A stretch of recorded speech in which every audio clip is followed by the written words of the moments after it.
Famously known as the Notorious RBG, Ruth Bader Ginsburg has earned her crown. Ruth Bader Ginsburg played an immense role in the women's rights movement of the 1960s. She fought against gender discrimination by using the law to prove that discrimination on the basis of sex was unconstitutional. Ginsburg's work provided more equality for future generations of men and women.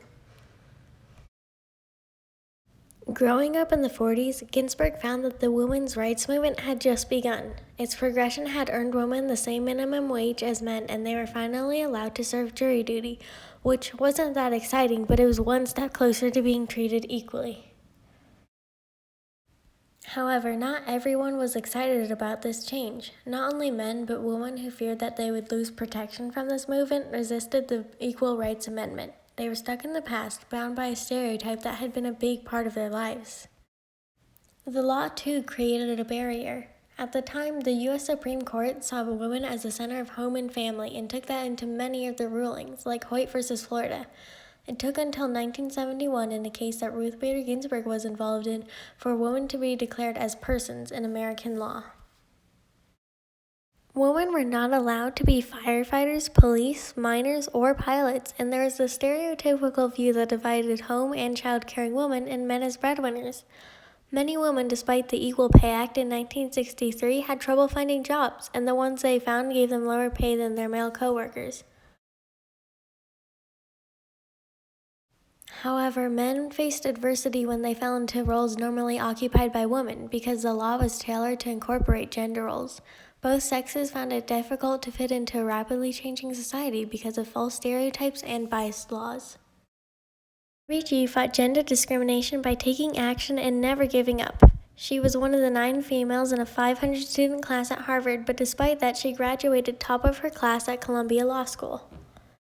In 1970, 11 years after graduating, Ginsburg co-founded the first law journal dedicated to gender discrimination. 2 years later, she became the first woman to receive tenure at Columbia Law School. In 1973, she argued her first case where a man was denied a tax deduction while acting as a caretaker for his mother. She also wrote the first textbook on sex discrimination called Text, Cases, and Materials on Sex-Based Discrimination, which was published in 1974. A few years later, she founded the American Civil Liberties Union Women's Rights Project after the ACLU introduced a number of gender discrimination complaints to her. The project continues to empower colored women, immigrant women, and poor women today.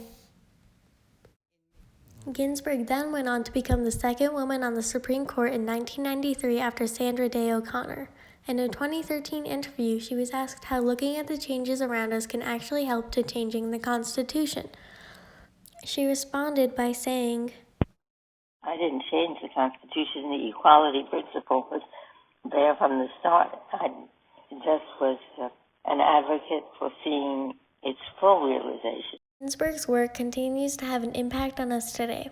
She not only fought to declare women as persons in law, but by proving that it was unconstitutional for the law to differentiate on the basis of sex, she granted equality to men and women by winning many discriminatory cases. She is still featured in many TV shows like SNL, The Late Show, and has had a documentary as well as a movie made about her. Thanks to Ruth Bader Ginsburg and those like her, men and women are as equal as we have ever been, but we have so much work left for us.